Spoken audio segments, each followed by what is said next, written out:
Hei kawan, apa kabar nih? Apakah kalian siap belajar untuk sesi ini? Dalam sesi ini, kita akan belajar mengenai materi, yaitu mata pelajaran ekonomi, yaitu bab kesenjangan ekonomi. Ada yang tahu apa yang terjadi dari kedua gambar tersebut? Gambar di bawah ini menunjukkan terjadinya kesenjangan ekonomi. Nah, gambar 1 dan 2 terdapat pemukiman kumuh dan gedung megah modern dalam daerah yang sama. Kondisi tidak seimbang pada masyarakat akibat distribusi pendapatan yang tidak merata. Kesenjangan menyebabkan adanya kelompok dengan pendapatan tinggi dan rendah. Kesenjangan ekonomi dibedakan dengan kekayaan dan kemiskinan.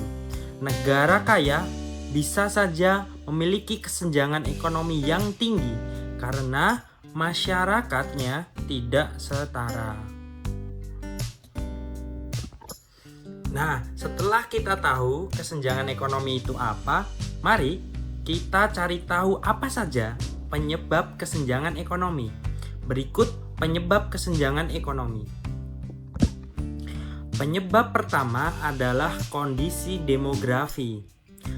Ada 3 faktor demografi yang mempengaruhi kesenjangan ekonomi, yaitu jumlah penduduk, komposisi penduduk, dan yang ketiga persebaran penduduk. Yang pertama, jumlah penduduk. Jumlah penduduk yang padat akan cenderung memiliki permasalahan yang lebih kompleks dibandingkan jumlah penduduk yang tidak padat. Kepadatan penduduk biasanya terjadi di kota. Yang kedua, komposisi penduduk. Daerah yang memiliki jumlah penduduk usia produktif yang tinggi, umumnya daerah itu akan lebih maju dibandingkan dengan daerah dengan usia produktif sedikit. Usia produktif ini antara 15 tahun sampai 64 tahun.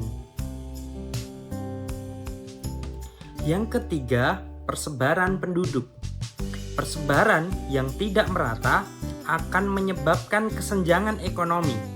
Pulau Jawa memiliki penduduk yang banyak dibandingkan pulau yang lain, sehingga Pulau Jawa kesenjangan ekonomi akan cenderung lebih tinggi.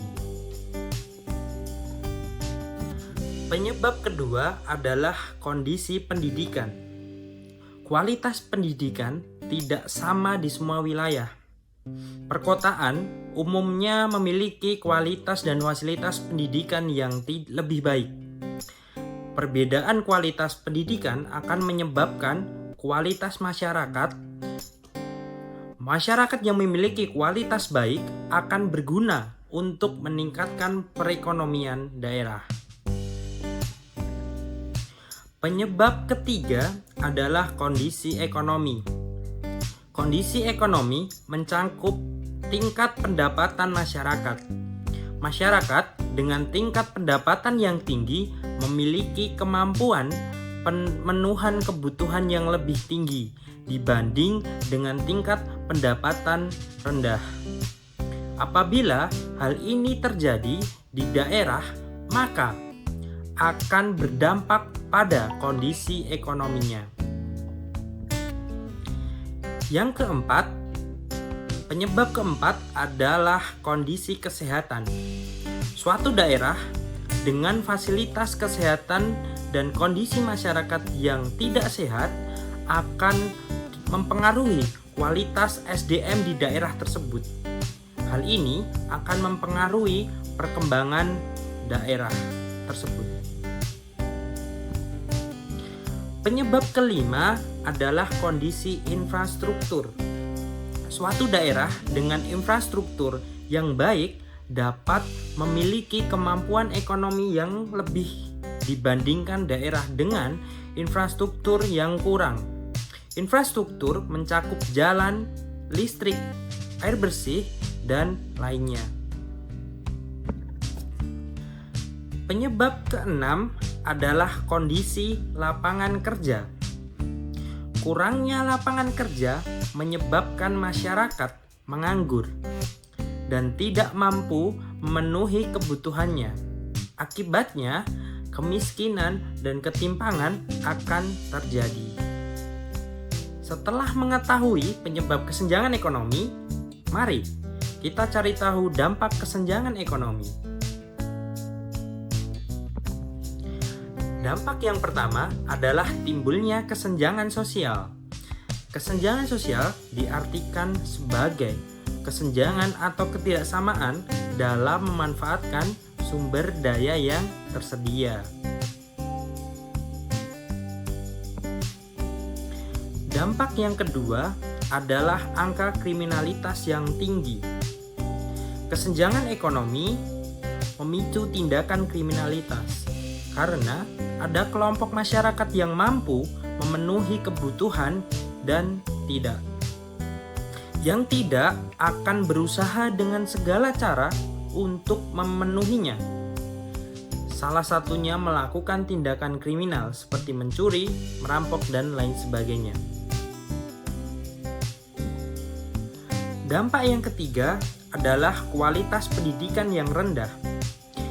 Kesenjangan ekonomi juga dapat memicu sulitnya akses pendidikan bagi kelompok masyarakat tertentu, sehingga kualitas pendidikan di suatu daerah atau di suatu negara akan terancam mengalami penurunan.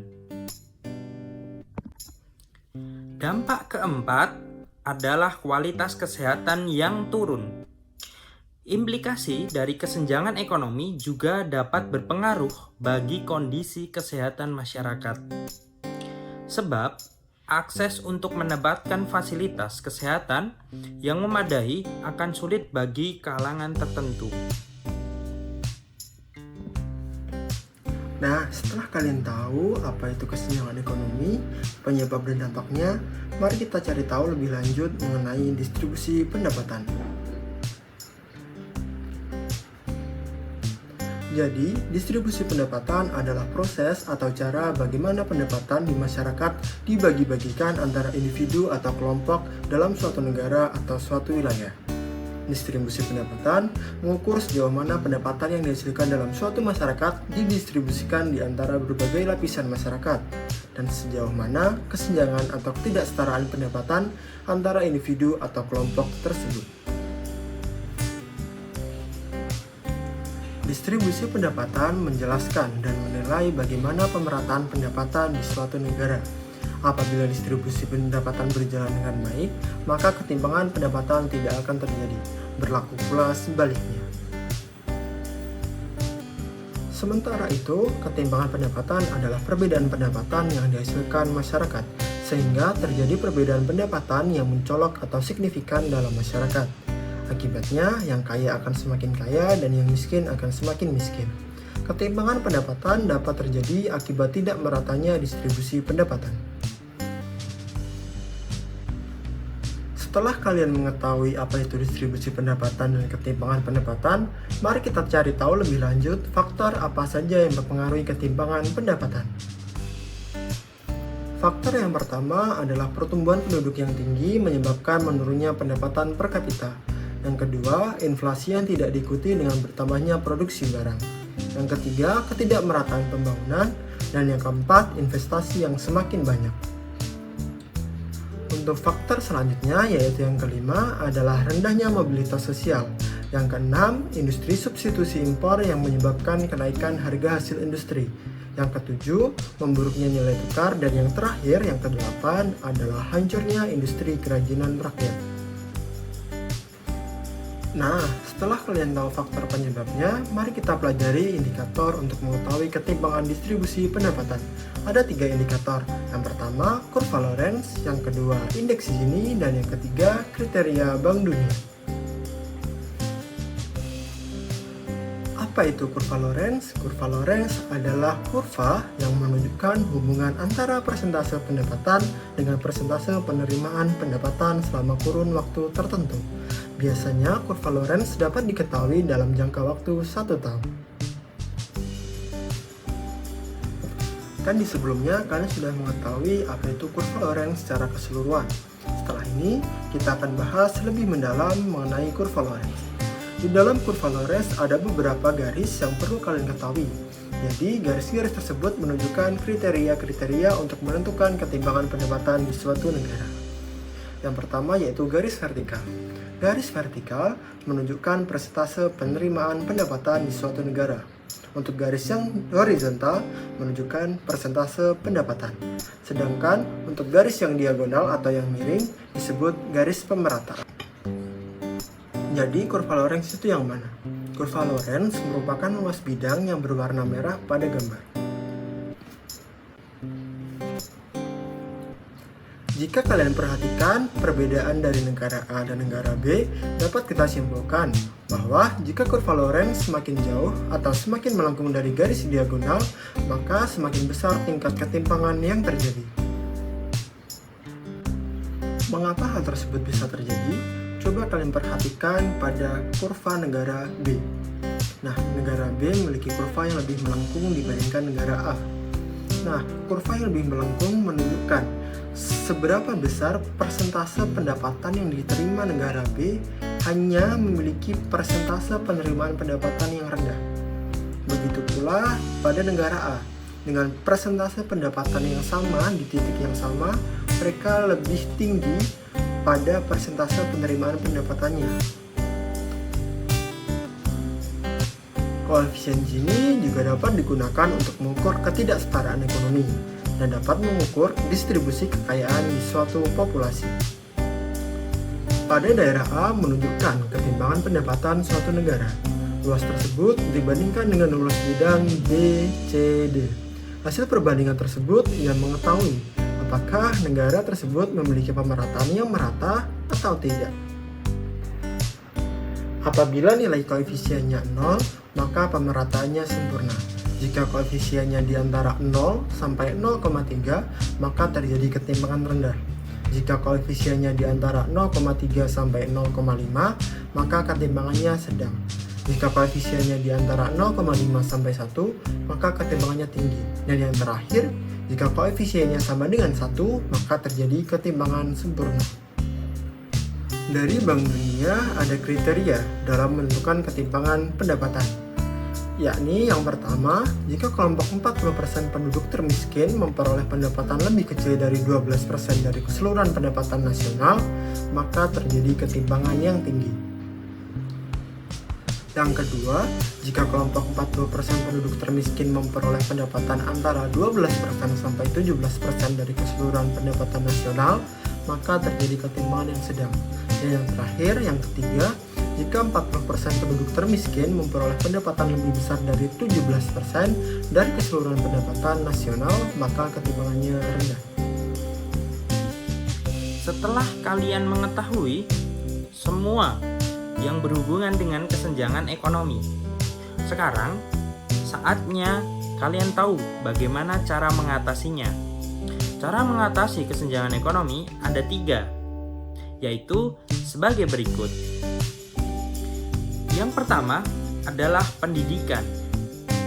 Salah satu penyebab kesenjangan ekonomi adalah pendidikan yang tidak merata, sehingga harapannya pemerintah mampu mengatasi masalah pemerataan pendidikan, karena semua permasalahan muaranya adalah pendidikan. Yang kedua adalah infrastruktur. Pembangunan infrastruktur dapat memengaruhi kesenjangan ekonomi, seperti pembangunan jembatan, pembangunan bandara, pembangunan pelabuhan. Pembangunan tersebut dapat mempermudah akses distribusi barang. Yang ketiga adalah subsidi. Subsidi diberikan kepada masyarakat untuk meningkatkan daya beli. Dengan subsidi diharapkan dapat mengurangi kesenjangan ekonomi antar masyarakat. Contohnya, subsidi BBM, subsidi beras, dan lain-lain. Gak terasa kita udah menamatkan materi kesenjangan ekonomi. Mungkin itu dulu, sampai ketemu lagi.